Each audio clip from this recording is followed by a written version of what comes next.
Hey, good morning, everyone. Before we get started, any questions?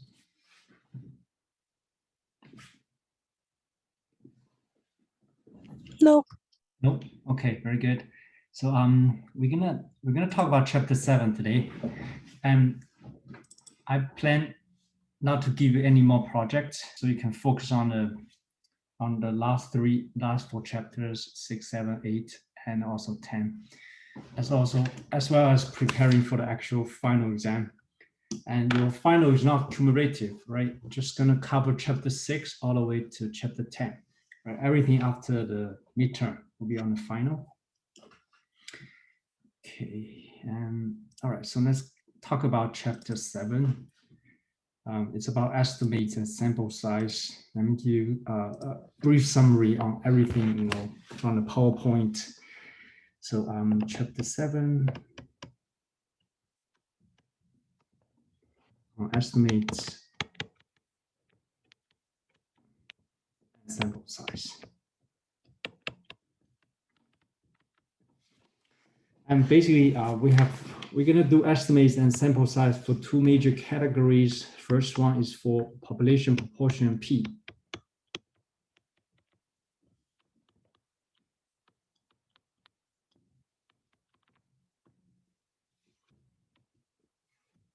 And the other one is for population mean mu. So two major categories we're gonna study in chapter 7. Symbol we use capital letter P. And second one is for population mean mu.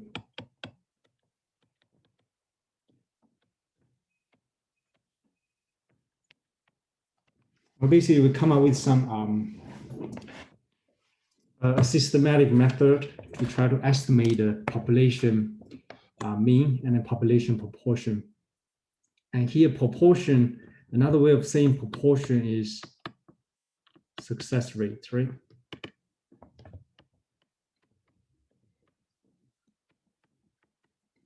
This term comes from the binomial probability distribution.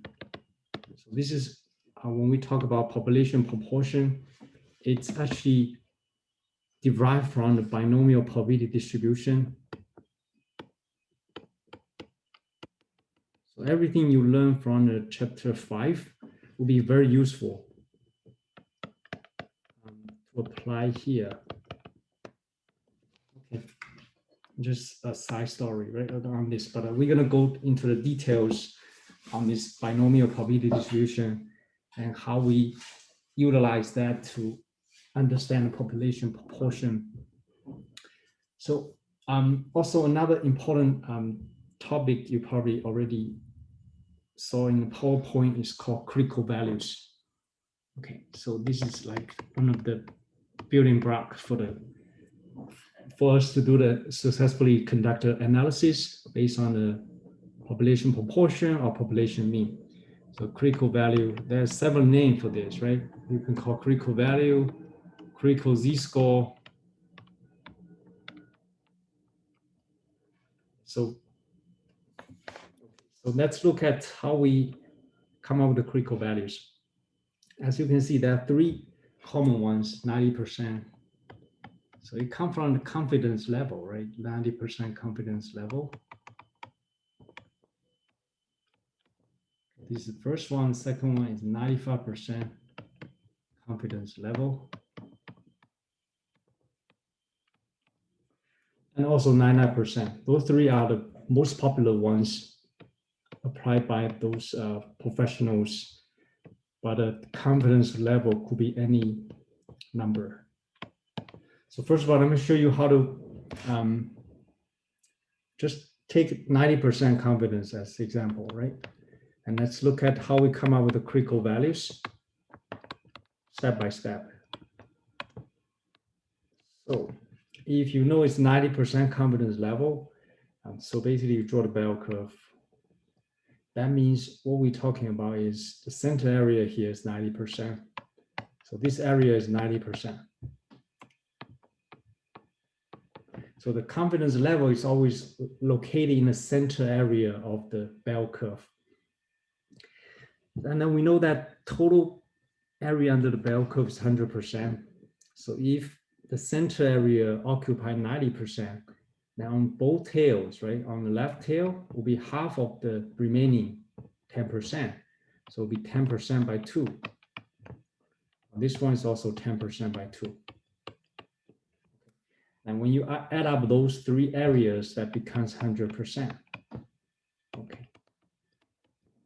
So this is a breakdown how we come from the confidence level all the way to critical z-score, right? So we basically have two critical z-score. One of them is negative z alpha over 2. Another one is positive. And this capital letter Z with alpha over 2. Alpha here is the complement of the confidence level. So if it's 90%, the alpha is 1 minus 90%, it's 10%. And alpha over 2 becomes 5%. That's exactly what we have on each tail. Okay. And that's why this symbol was formulated like this. So now think about this.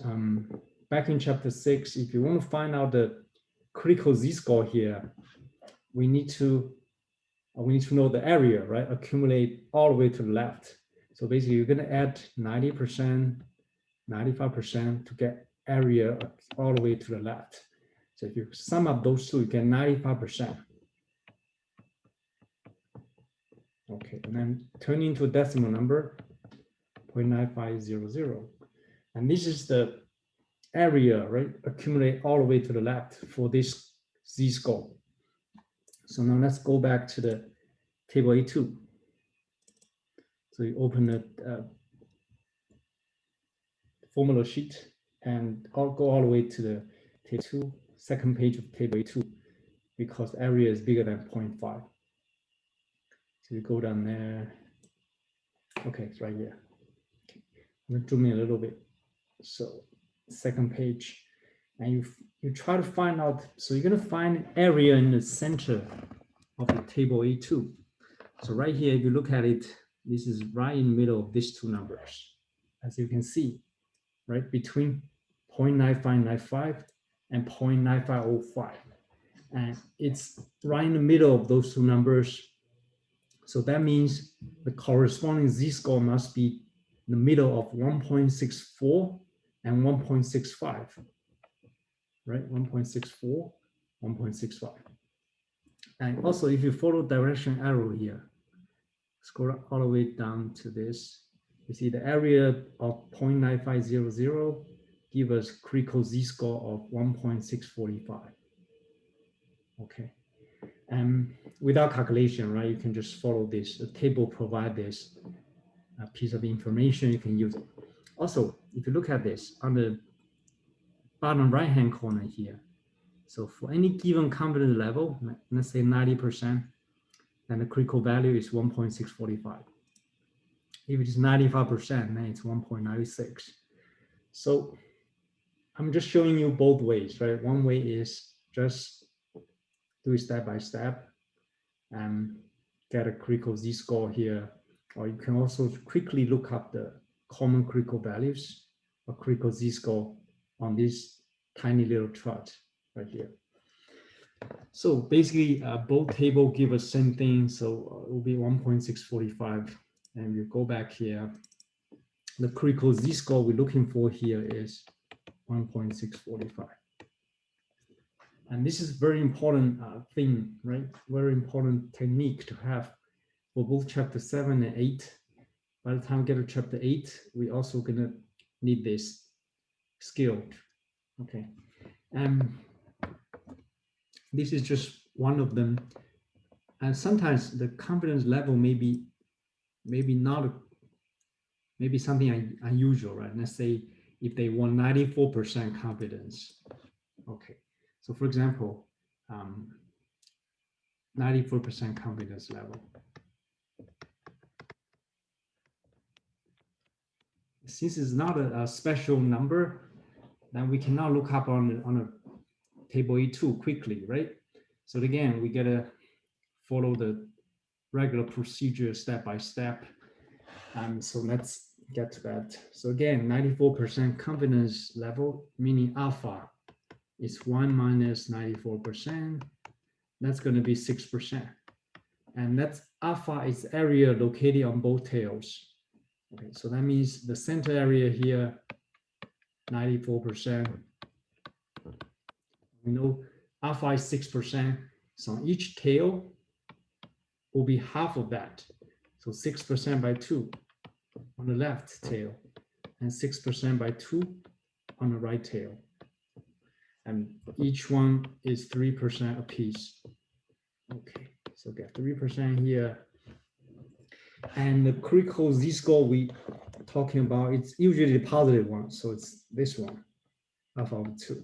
Okay, because this is alpha over 2, right? This is alpha over 2. Then again, we're going to accumulate everything to the left. So sum up 94% and 3% to get total area to the left. So this is 97%. And we just basically turn into 0.9700. And this is the area we'll go by. And let's go to the table A2 one more time. So again, second page. And we try to look up 0.9700. And most of the time, you won't have an exact match, meaning the best you can do is find the closest values.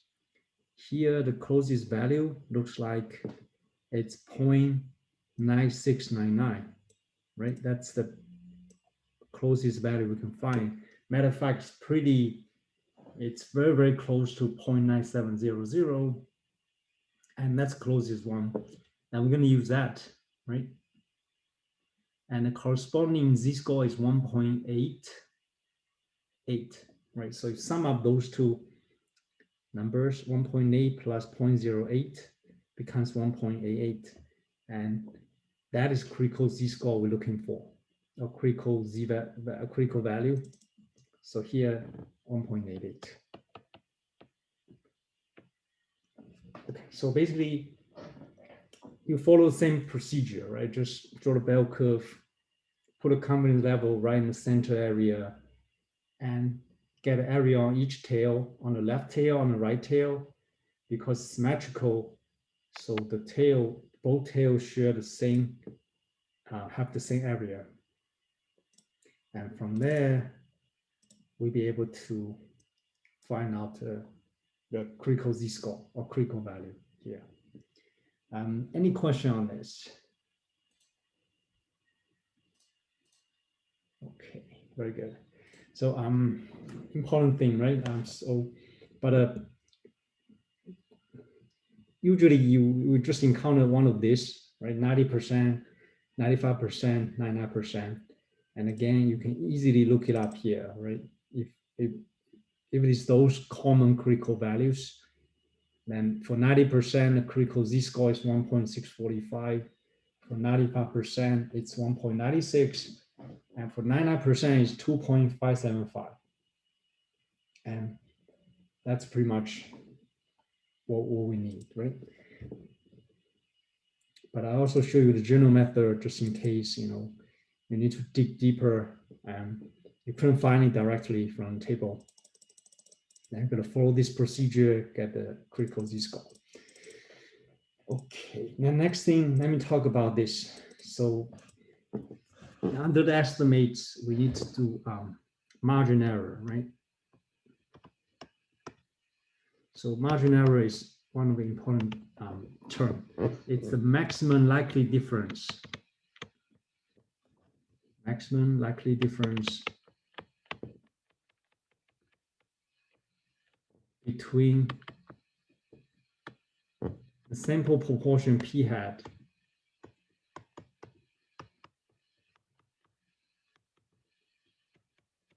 and then population proportion p.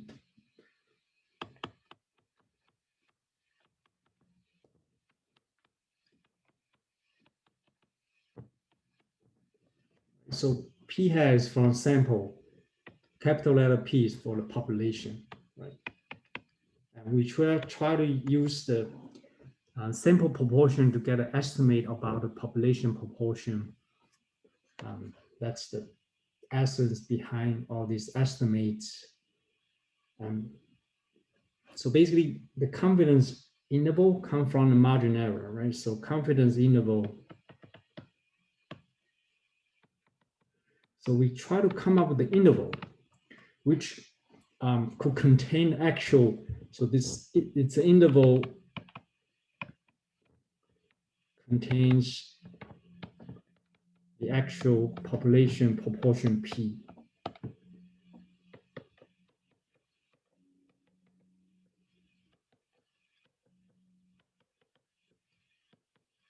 With certain confidence.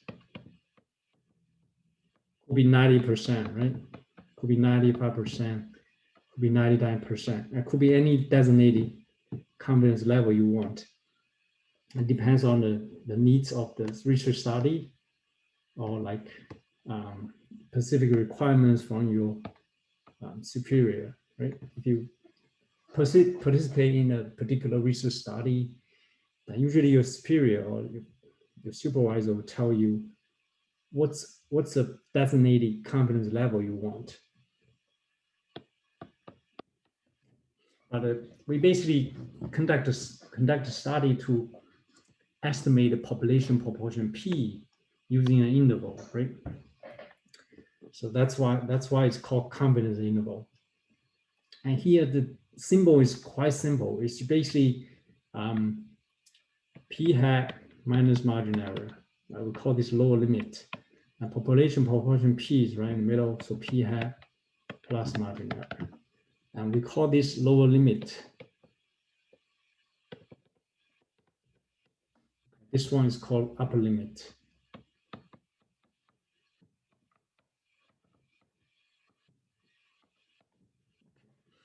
So we want to come up with this interval that contains the actual proportion P. And margin error becomes an important thing, right? Because it's the maximum likely difference between those two, sample proportion and population proportion. So that points to the calculation of margin error is using, note, margin error E is equal to critical Z-score and times square root of P hat times Q hat over sample size. And you don't have to memorize, you don't have to intentionally memorize all these formulas because it's provided in our formula sheet. So if you go up there, go all the way to chapter 7 formulas. So if you look at confidence under confidence interval, you see when we estimate the population proportion P, those two are the formulas we need, right? This formula, we need it, and then confidence interval. And if we estimate the population mean, then we use these two formulas. If sigma known, using this formula. Sigma unknown, we're using this formula, okay? And also, second part of the chapter is about sample size determination. Same thing, we use 3 different formulas to estimate the sample size. So you can just stick with these formulas, you should be fine. Okay, now let's go back here. Now let's look at one of these examples. And then let me walk out step by step and show you how to perform a confidence interval analysis here and also interpret the result. So for example, right, I know a lot of you guys probably using trading stocks, right? So let's say research center pool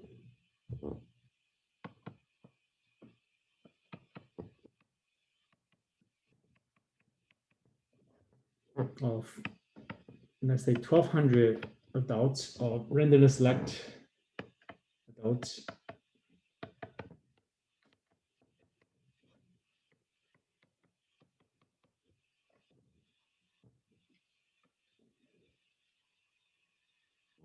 Show that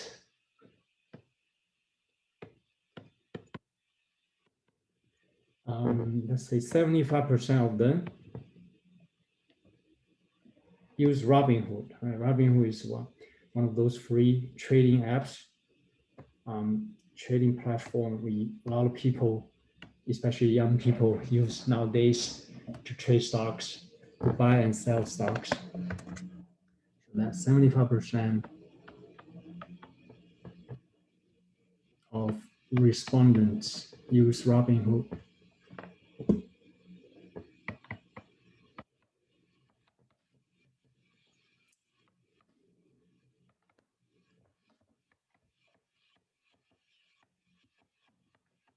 And this number I just made up, right? It may be 75% could be it's probably somewhere between 60 to 80%, right? I'm not exactly, we can look it up quickly, but I just made up somewhere around 75% should be reasonable. Let's say, and let's look at this. Okay, this is exactly, could be a research study you can conduct to come up with, and again, this is just a sample, right? 1,200 randomly selected adults definitely is not the population, right?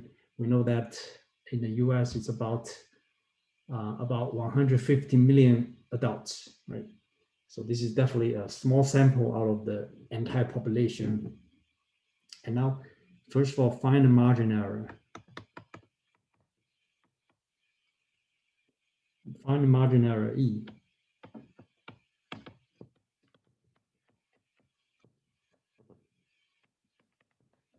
That corresponds with 95% confidence level. Assuming confidence level is 95%. And secondly, find the 95% confidence interval.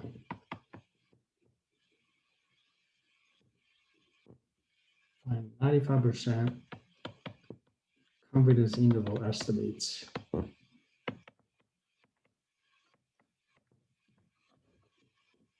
Of population proportion P, meaning out of 115 million adults in the US, what percentage of them using the Robinhood, right?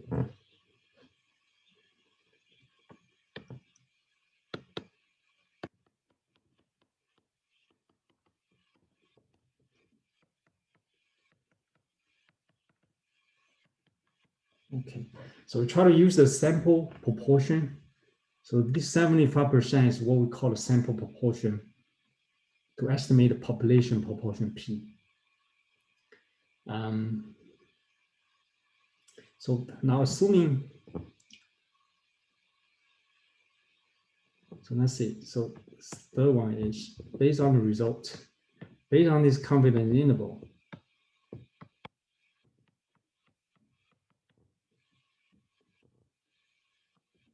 can we safely conclude that more than 70% of adults, of all adults, right, in the US with Robinhood?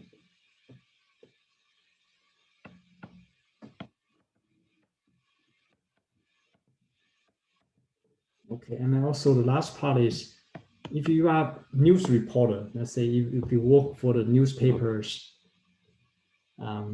write a brief statement about the relevant informations and also describe the results, write a brief statement to describe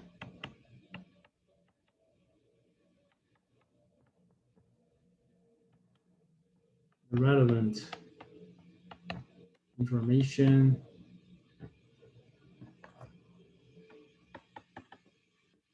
and also interpret the result.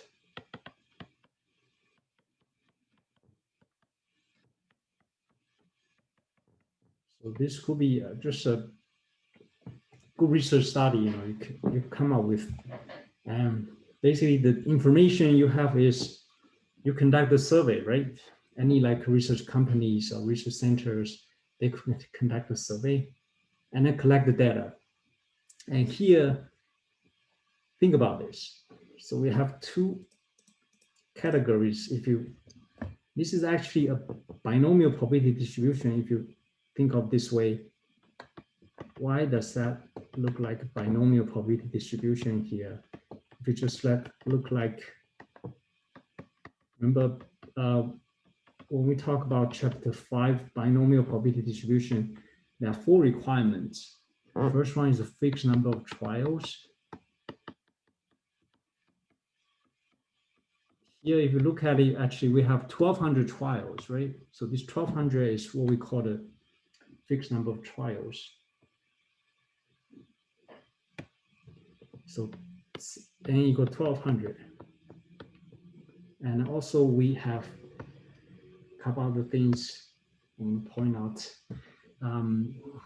Trials are independent, right? We're assuming those 1,200 people, they are independent. Trials are independent.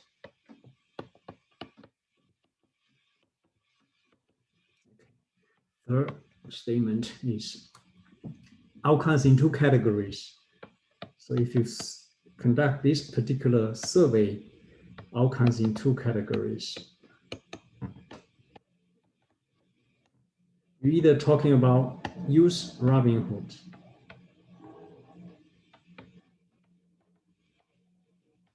or not use Robinhood, right? Only 2 categories, nothing else.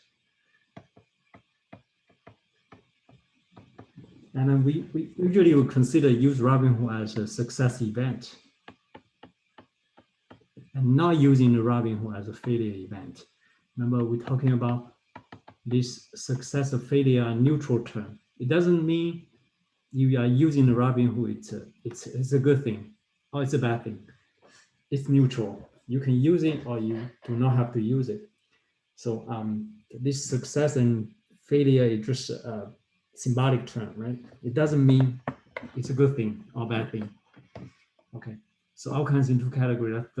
That's the requirement. And last requirement is what we call the probability of success remain constant or probability of failure remain constant. Here, we know that it's going to be 75% is sample. So meaning if you just randomly select any adult, you have 75% of chance they will respond that if they use a Robinhood, right? So that's a probability of success.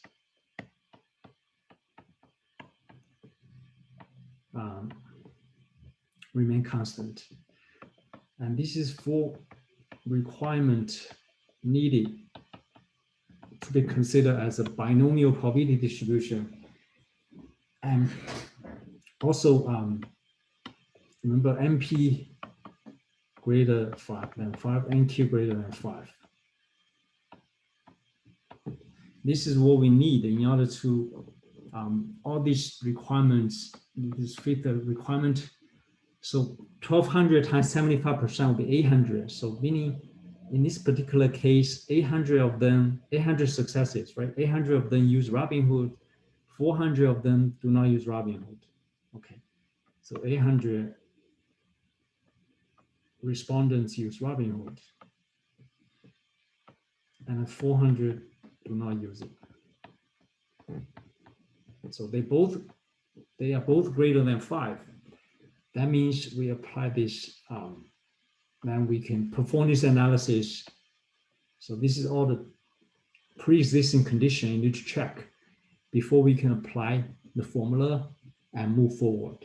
I just want to lay out all this detailed information to help you understand all of these are connected closely.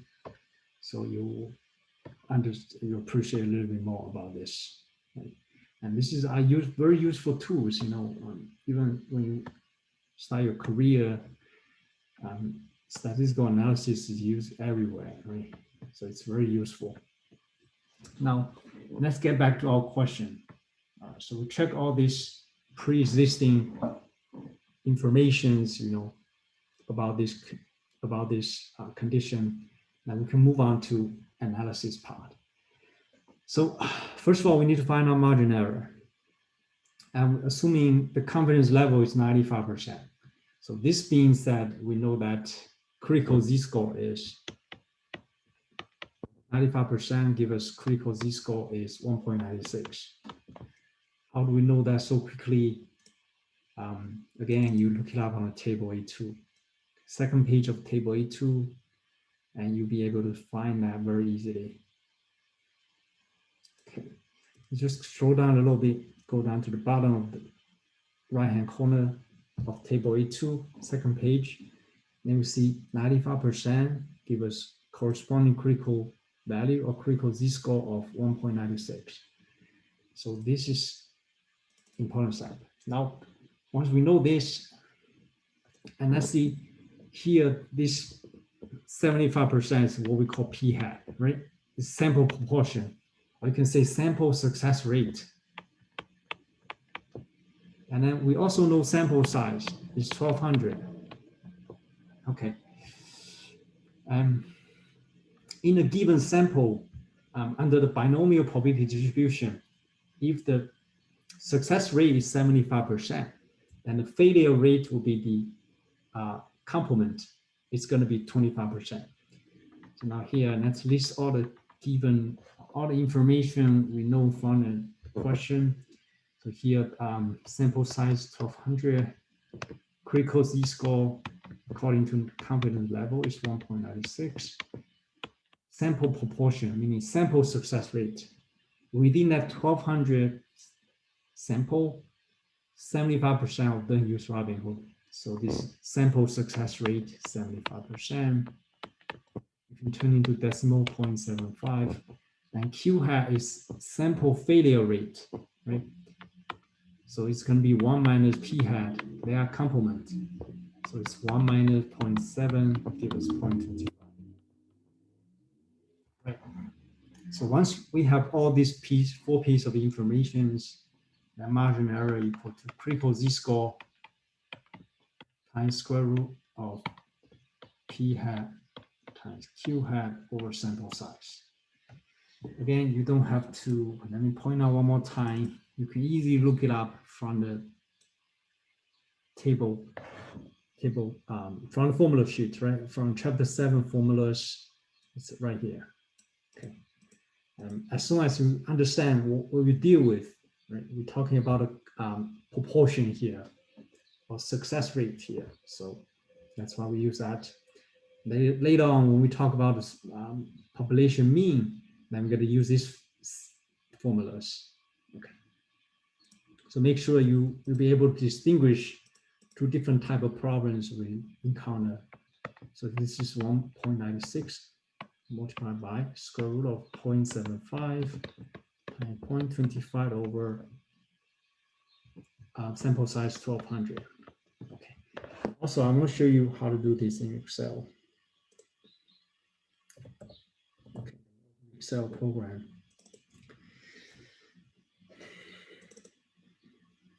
Meanwhile, this could be a very useful technique, right? If you want to later on conduct a research study, this technique could be applied. So let me share the screen. Here we go. So we have 1.96 multiplied by square root, or it's 0.75 multiplied by 0.25, okay, and then divide by 1200. And that's how you input all this. And then you just hit enter to get a result. And typically we run it to, okay, yeah, 0.0245. So 4 decimal looks standard. Usually 4 decimal is what we need. So that's what we have for margin error. So 0.0245. Approximately equal to 0.0245. And again, the interpretation of this is the maximum likely difference between the sample proportion, right? Sample proportion P hat and population proportion P. So this is an important thing we need to have first. And secondly, they want us to find out the 95% confidence interval estimate of the population proportion P. The next thing we do is, once we know the margin error, step 2, we call 95% confidence interval.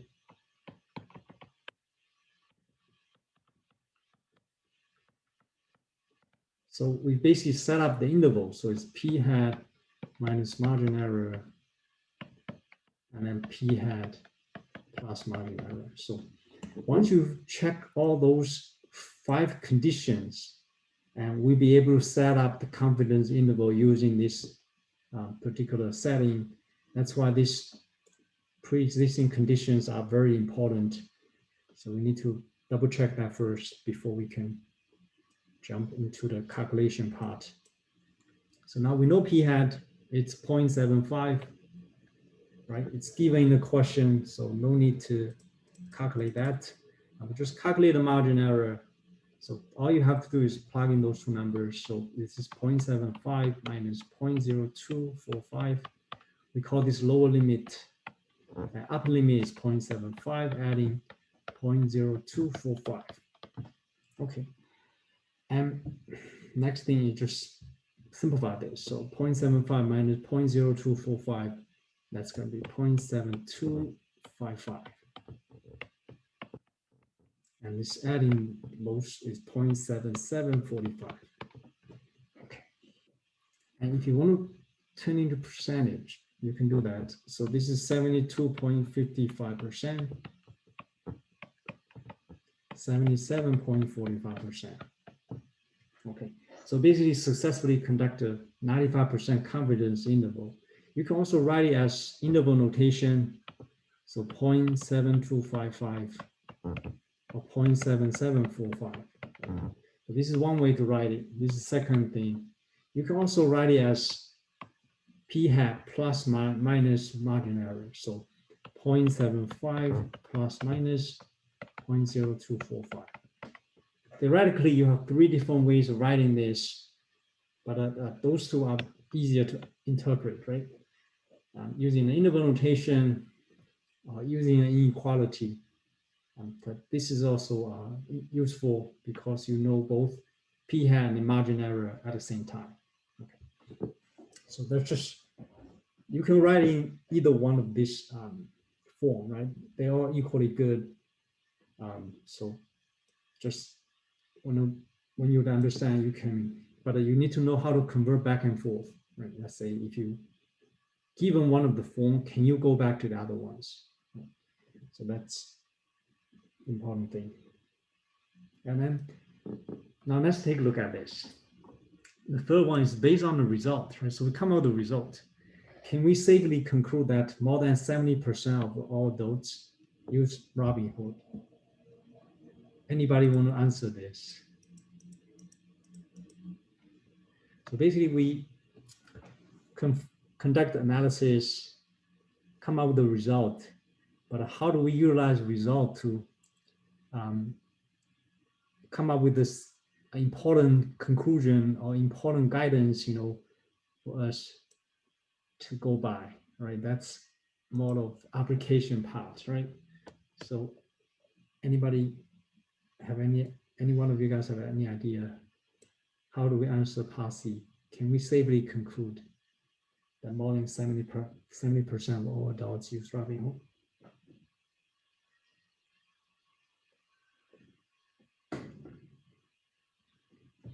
Now again, if you are not very clear, whether or not that's the case, look at this confidence interval here, right? You see the minimum is 72.55%, maximum is 77.45%. So in this interval contains actual population proportion P, meaning in the overall population, the percentage of adults who use Robinhood will be within this interval, right? So that means even the lower limit is bigger than 70%. Not to mention the upper limit So that actually we can safely conclude that based on this confidence interval, that more than 70% of all adults use Robinhood. Right? That's definitely the case. Yes, we could safely conclude that. Okay, that's actually how we utilize the result to come up with some reasonable, conclusion. Yes, we could safely conclude more than 70% of adults use Robinhood.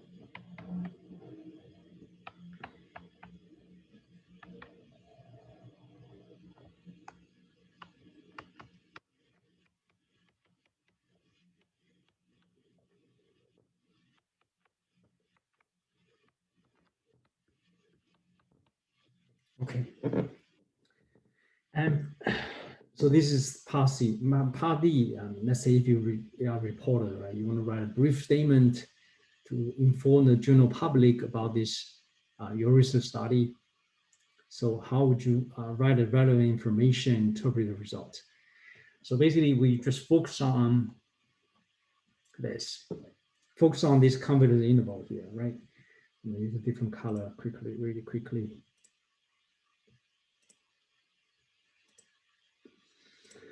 So basically, in order to write this statement, you can say that with 95% confidence. So this is given condition, right? Remember, we want 95% confidence level. So with 95% confidence, we could conclude that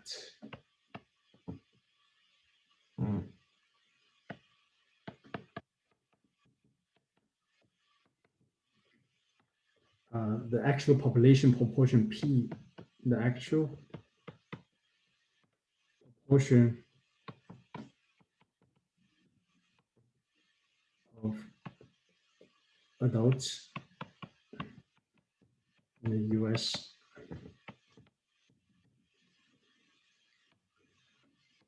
who use Robinhood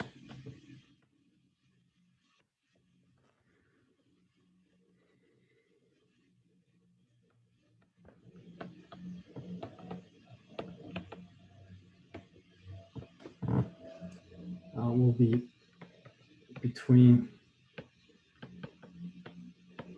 72.45% and 77, I think it's 55%. Yeah.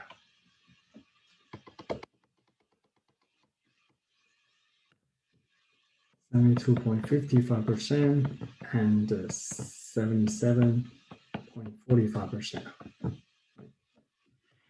So that actually gives us an idea, what a population proportion look like based on this analysis here.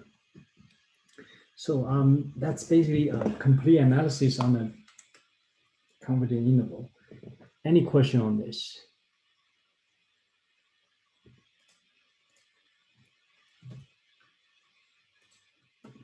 Okay, very good. So this is just one part of analysis, right? It's mainly focused on the on this confidence interval, but it's about the proportion. Now let's look at one of the analysis about the sample size. Okay, so now continue from this, right? Let's say sample size estimation. Now let's focus on sample size. Let me give you an example, and then you'll be able to see. Let me just use the same example here. So let's say how many adults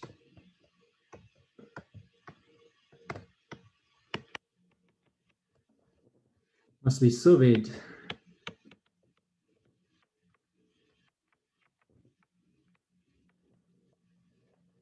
in order to be 99% confidence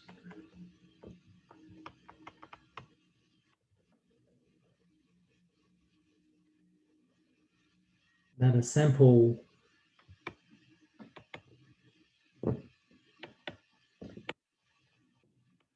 sample proportion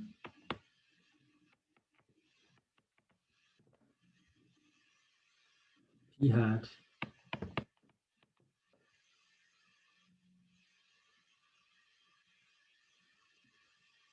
differ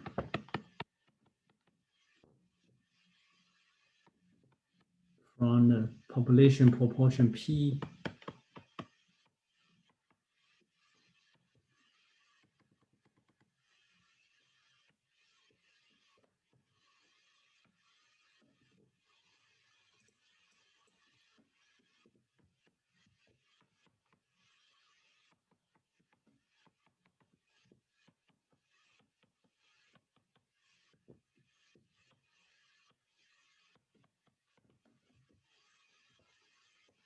by no more than 3 percentage point, by no more than 3 percentage point.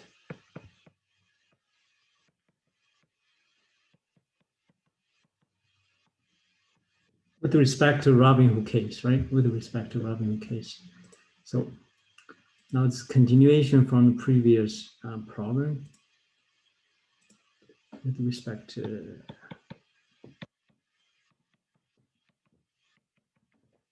Robinhood study.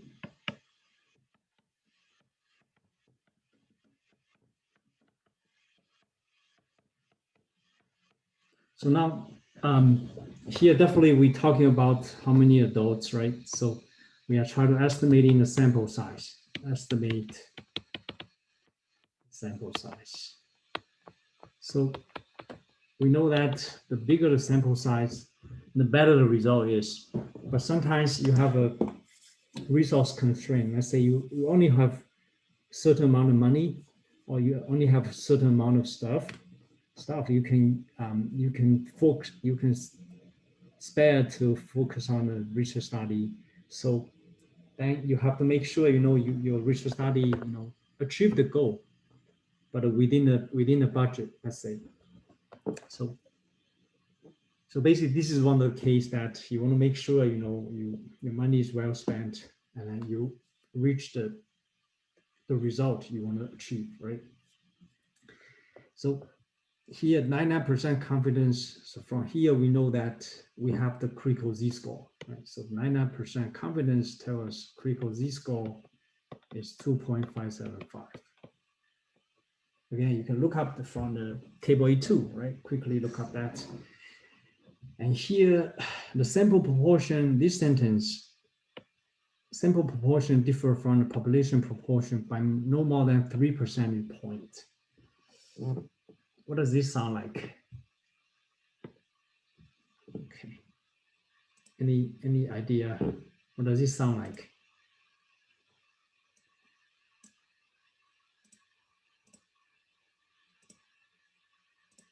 This sounds like a margin error, right? So basically, they tell us a margin error. You want to make sure that margin error will be within no more than 3%. So margin error is 3%. Margin error is maximum likely difference between the sample proportion and population proportion. So the maximum error you can have is 3%. So 0.03. Okay. And we also need to know p hat, right? So from previous question, we know that p hat is 75%, right? So we know p hat 75%, so 0.75. And we also know q hat. If we know p hat, we know q hat is sample failure rate. It's 1 minus p hat, 1 minus 0.75. That's going to be 0.25. And yeah, that's all we need. And then if you want to see the formula really quickly, you can find it from the formula sheet.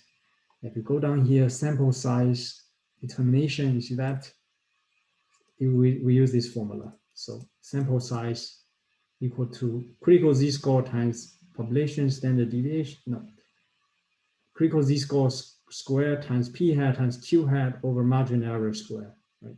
So that's the formula we are using to estimate the sample size. So go back here. So this should be sample size equal to critical z-score square.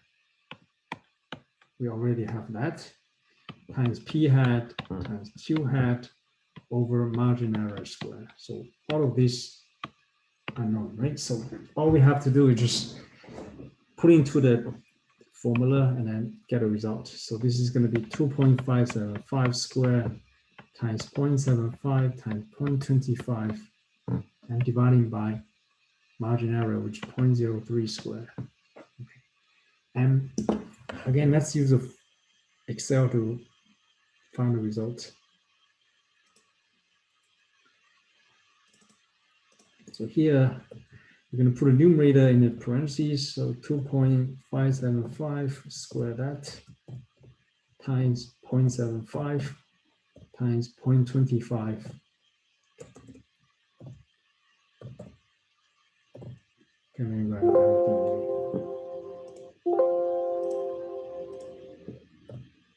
Okay, then that take care of the numerator and divide by denominator.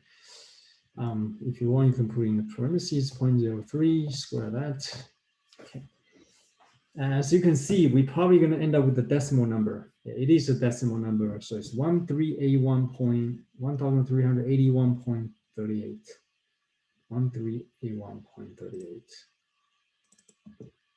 So this is approximately 1381.38. And typically, we will run up to the next whole numbers. So that means your result should be approximately 1,382 adults. So even though it's a small decimal here, but we still run up, right? So this is only one of the special rounding rules. You always run up to the next whole number, as soon as it's a decimal number, right? So make sure you follow this rule really closely. And this is one of the special exceptions. And the reason why is they are being conservative because the bigger the sample size, the better the result is. So they try to have bigger sample size, right? Or more people, get more people involved. So their result is more reliable that way. Okay.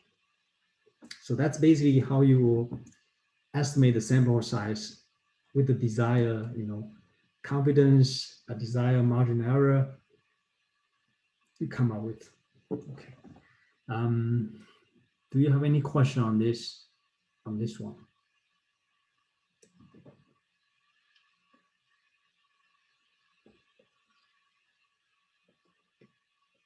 Okay, very good.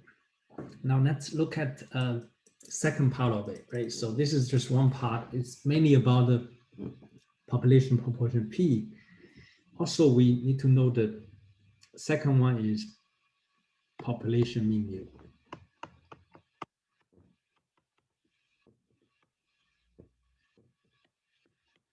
So this is the second part of analysis.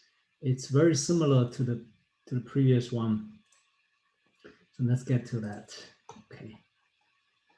So again, I'll start with the critical z-score, right? So since we already talked about that, so that's good.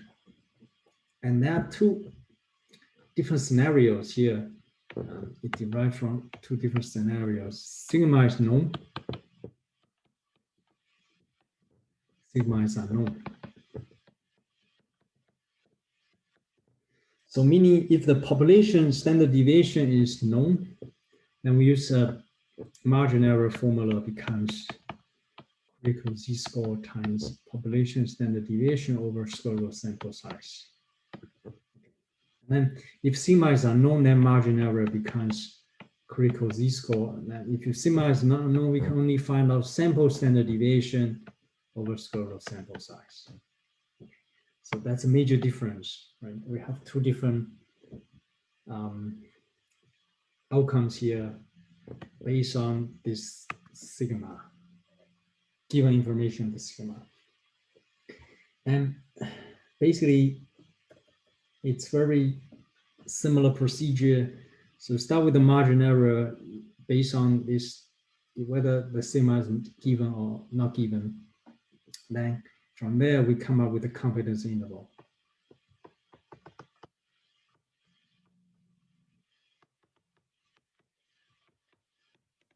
So using sample mean minus margin error, we call this lower limit.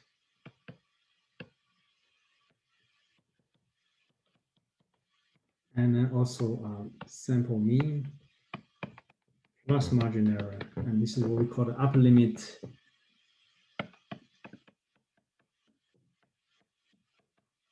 Once we calculate the margin error, okay. So this is what we call the confidence interval estimate for the population mean mu. Okay. And now let's take a look at one of these examples about the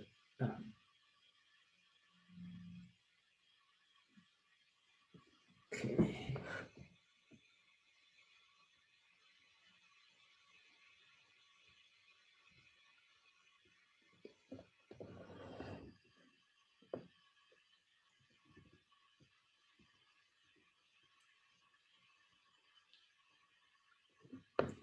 So look at this example right now.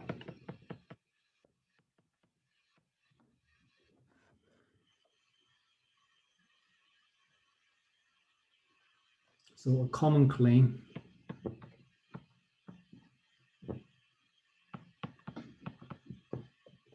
is that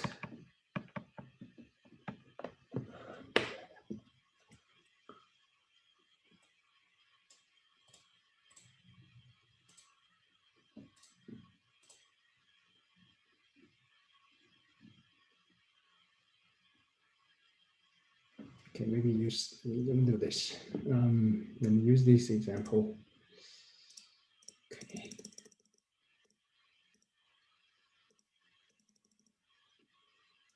So let's just focus on the weight of the man.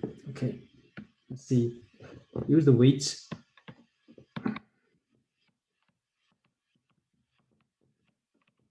of man from a random sample.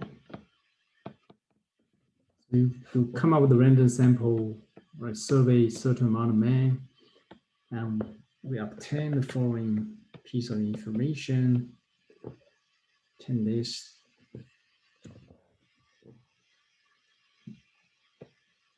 Sample statistics.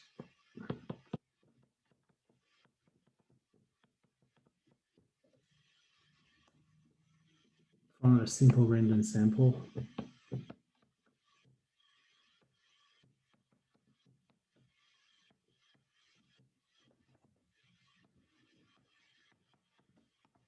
We know that sample size is, let's say, 80. Okay, so we survey 80 men, and then the sample mean turned out to be it's 170, let's say 68.56 pound. Right. Okay, so these two are the given information from the research study, from your survey, and population average population weight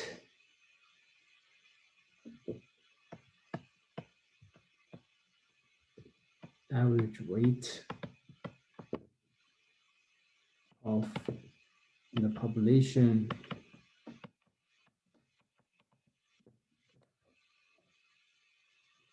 has a standard deviation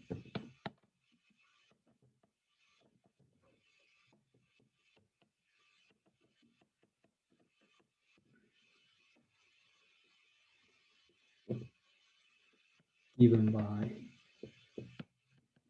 sigma is, so this one, the sigma is known. The sigma turned out to be 24 pound. Now that's step one. Let's find the margin error.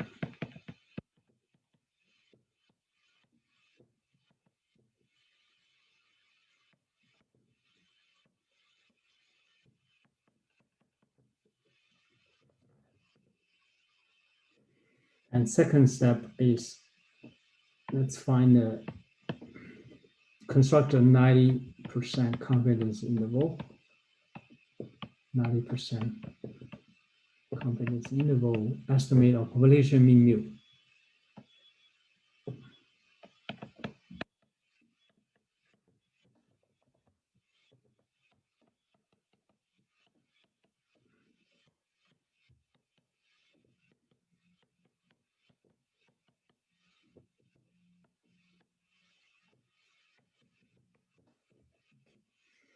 And third thing is write a brief statement to interpret the result.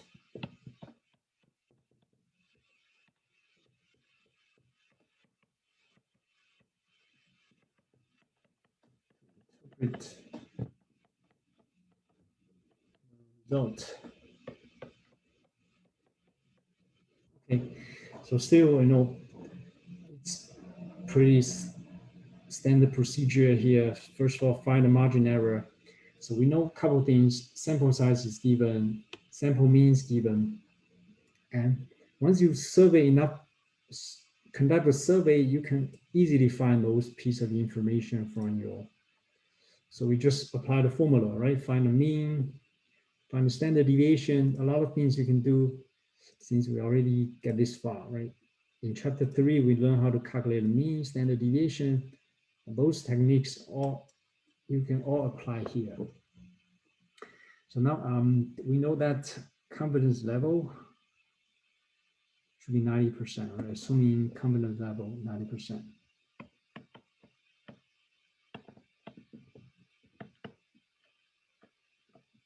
Confidence level is 90%. So from here, if confidence level is 90%, that means critical z-score is going to be 1.645. And we know this population standard deviation, we know the sample size, we know the sample mean, both are important informations. So now we can get to the calculation of margin error directly. Okay, so how do since we know critical z-score based on 90% confidence is 1.645. Again, you can quickly look it up there in the table A2.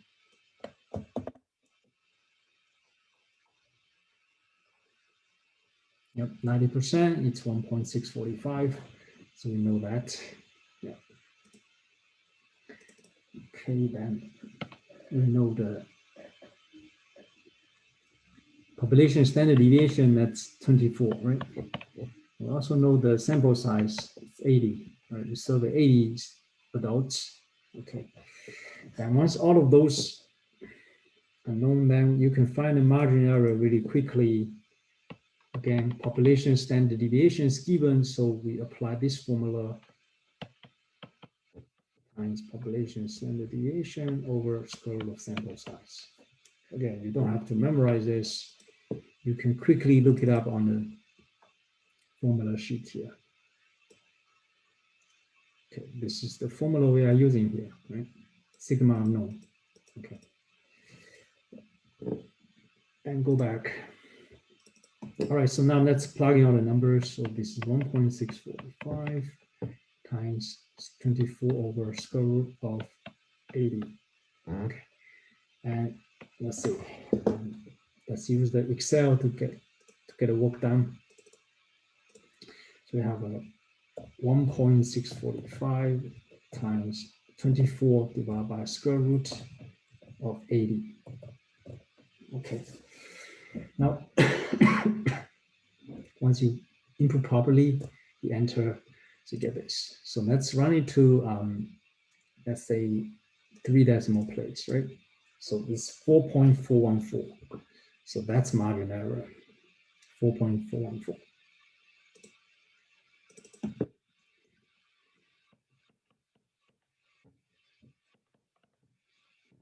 So that's margin error.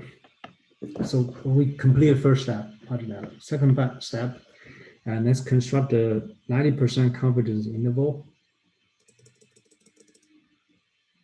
So we're talking about 90%.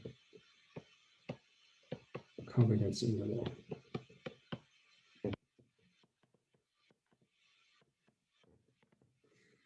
So interval is constructed using sample mean minus margin error. We call this lower limit.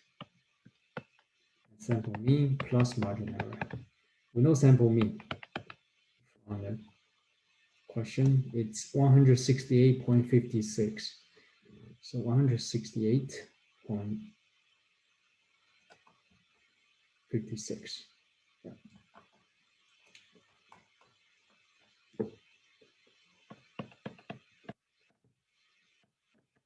And we know the margin error. We just calculate it 4.414.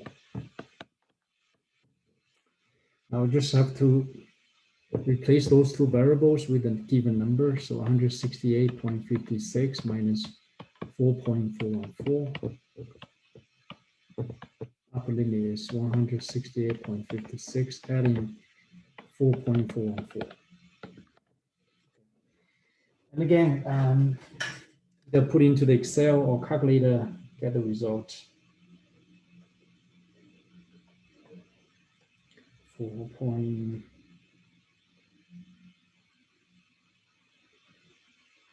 And the low limit turned out to be 164.146. Right. And the upper limit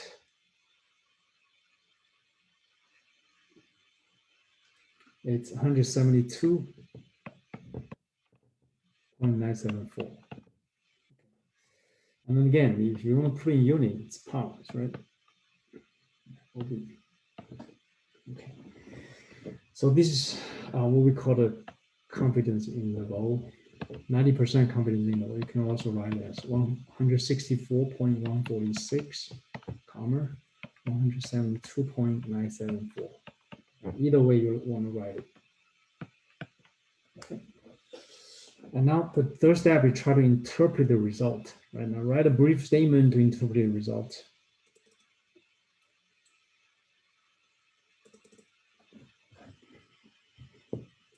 So part C.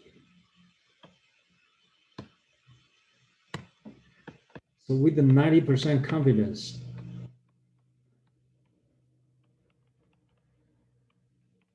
we could safely conclude that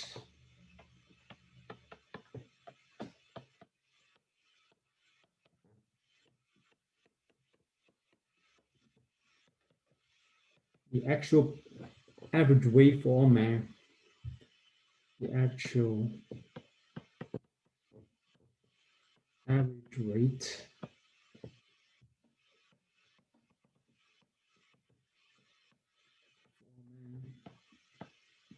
in the US is between 164.146 pounds and 172.974 pounds. Okay, so basically we just come up with this very small sample, right? Just 80 people. You'll be able to come up with a conclusion about the entire population of all the men, and that's pretty cost-effective, method to get a useful conclusion in any field, right? You can extend it to any field or any topic you are interested in. You can always come up with this kind of analysis to guide you. Okay. And yeah, so this is about the confidence interval analysis. Now let's just look at a sample size analysis, right? So let's use the same example. Okay, so now let's look at the sample size analysis. How do I estimate a sample size in order to achieve a certain goal? Okay. So let's say how many men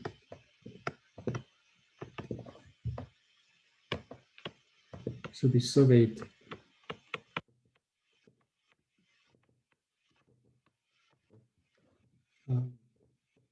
in order to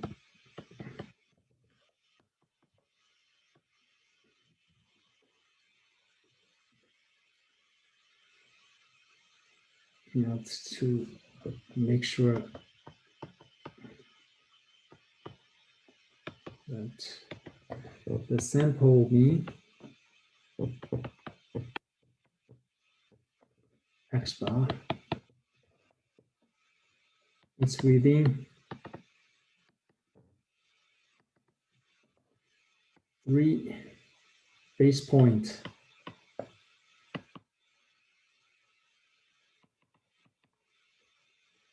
No, let's just use a exact.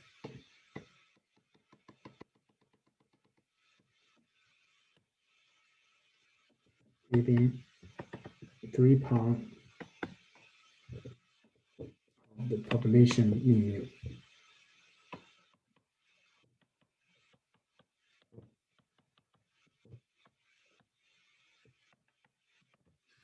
Assuming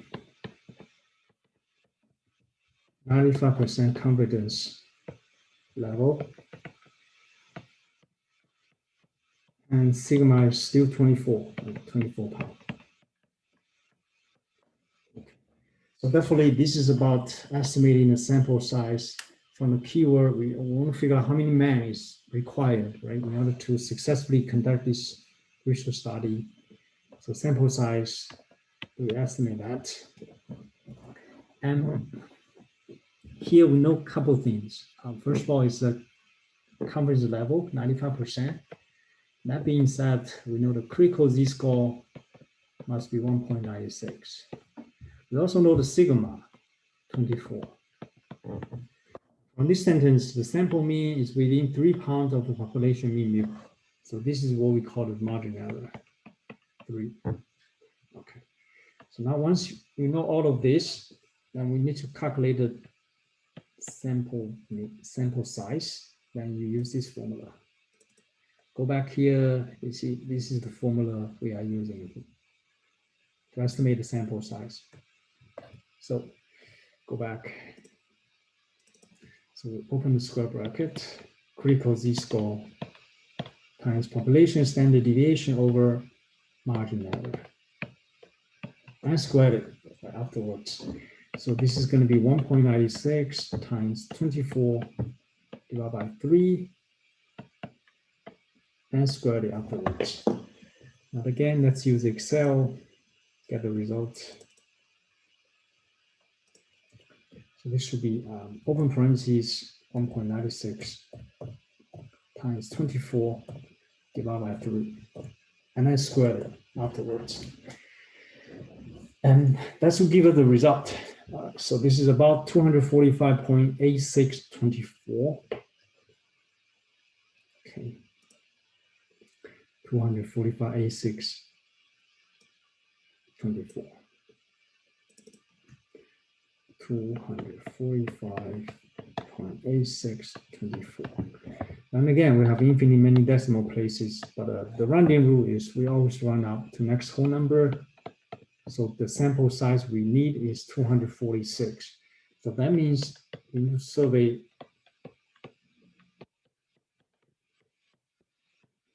246 men, minimum, right? In order to achieve the goal stated in a given question. So this is exactly what we're talking about this analysis of the confidence interval, also estimate of the sample size. Okay. And I guess I will just lecture up to this point, and in the remaining time, you can, if you have any question on the Excel project number 5, you can talk to me, right? Or if any question from your homework assignment, you want to talk to me, you can also do that. So I will put you in the breakout room so we can talk individually. Okay. Before I do that, any general questions or any question about the topic we covered today?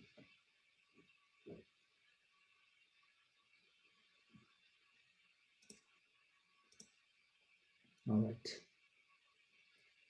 So I'll put you into the breakout room.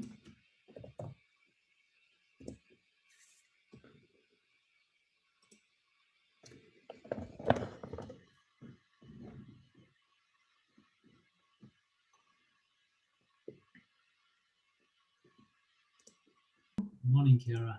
Yep. I just had a question about the Excel. I got a negative, I got a negative Okay. answers, and I don't know if that's okay. Because I know in class we said that there was like you could get it, but I don't know if it's okay. Do you want me to share my screen or? Oh, definitely. Please share your screen. Yep. Okay. So, can you see it? Yeah, I can see it. So this is my chart. Very good.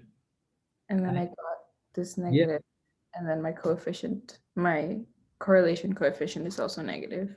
Yeah, it is. And the reason is because you see, when in this case, when the X value increases, actually the Y value decreases, right? So maybe do this, Kira. Click on the one of the dot on the graph. Do something really quick, and then right click on it. Okay. Like that? Yeah. Right click on it. You see the added trend line. Yeah. And then you're going to see this display the equation on the chart. Yep. And on the side, no, on the side, you see options. Go down a little bit. On the bottom. Oh, display, yeah. Yep. Display equation, display R square. Okay. Now you double check. The number matches with your. Oh yeah, it does. It does. That means you have the good result. Oh, Also, okay. yeah. Also, you can check the display R square. That's also matched with your R square you calculated down below. Okay. Yep. If those two matches, meaning you have a right calculation, nothing is wrong. Okay. Yep. Okay. The only thing is for R square, you probably want to put a sentence, interpret what this means. For where? For Where? R square, part D, right? R square. Okay. Interpret it. Like what do we mean by R square? Meaning it's 82% of the variation is explained by the X values, right? That's what it means. Okay. And everything else looks good. Yes. Okay. Yep. Perfect. Thank you so much.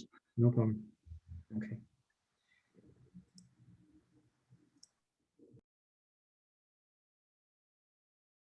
Hello. Hi, Professor. Yeah. So you emailed me about your project, right? Yeah, I'm just gonna share my Oh, okay. Yeah. Go ahead. Share your screen. Is that okay if I share my screen? Definitely. Go ahead. Yeah. Okay. I just have it up. So let's go here. So, well, the thing is, I know that my scatter plot was really messed up in my attempt 1, but I knew if I submitted it the same again that it would still be messed up. So it's basically my attempt 1 is everything but the scatter plot. And then my attempt 2 is just the scatter plot because I can't submit it with the rest of the work without Yeah, I understand. The only thing is that's another question, right? There are 2 questions in the project. So you only complete one of them. But if you open it, this is just one of them. That's another one. What do you mean? Let me share. Let me share the screen with you. Yeah. All right. Let's go to the Excel project. I can let you resubmit it. No worry, right? You can complete it and resubmit it. No problem. Okay, then let's open the Excel project. That's why I even label on the bottom. It says question 1, question 2. Here you go. You see Q1, Q2, right? There's another question here. Okay. Okay. So this one has an actual context. Also help you, understand the problem better. Okay. Right. So you want to do that and then resubmit it.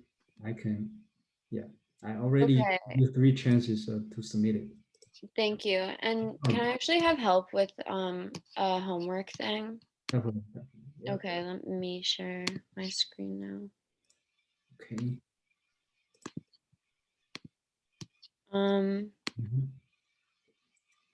Question 2. All right. Okay. Mhm. So Yeah, click I just am on- unsure on how to do this. Yeah, the B, I didn't talk about this, so you don't have to worry about this. I will delete this question. Which question is this? Question 2? Question 2. You'll be gone. Don't worry about it. Yeah. Okay, and then there's 3 more questions for this chapter. Is that okay? Yeah, sure. Click on it. Okay. Okay, coefficient, just square that, right? Coefficient of determination is R squared. Okay, so 0.9 squared. Yeah, exactly. So, Okay, and yeah. then Yeah, this one, you should have no problem, right? It's exactly the same. You just import into Excel and calculate x squared, y squared, xy.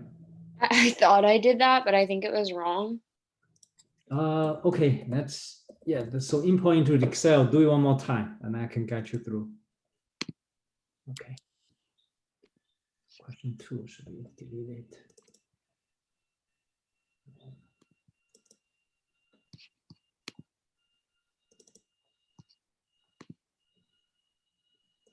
Test manager.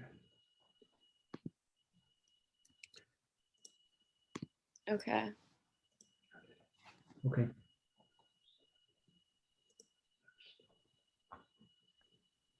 So try to delete the question you have from chapter 10. 10, yeah. I'm just, is it question 3, right? No, it's question 9. Question 9. Okay, question 9.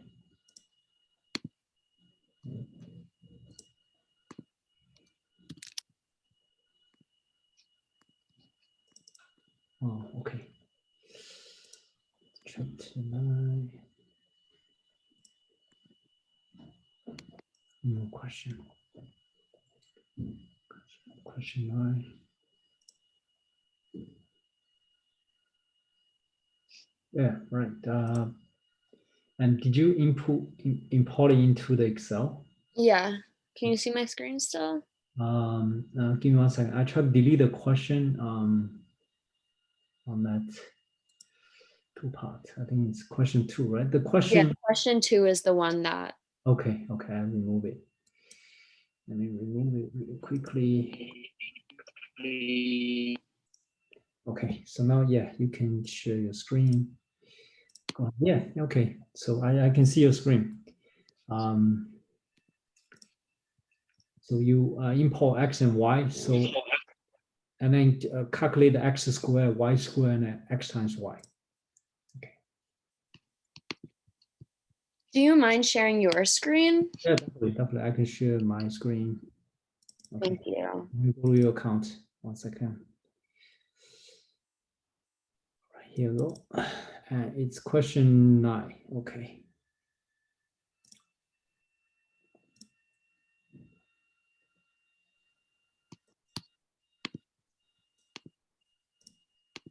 Review. Question 9. Yep. Okay. So can you see the screen now? Yes. Can you see my screen? Okay, very good. So now I'm going to import into the Excel.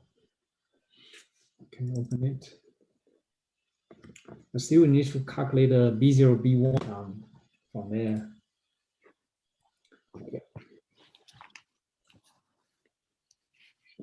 Okay. Okay, here we go.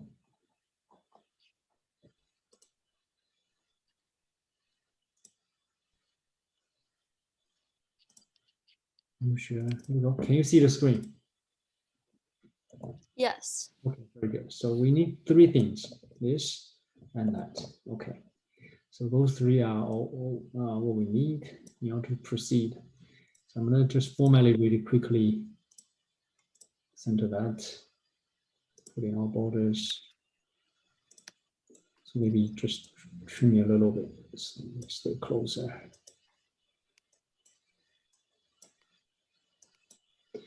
So one more time, we're gonna insert.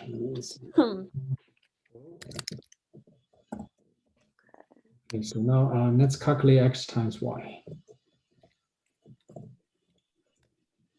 And then just drag it.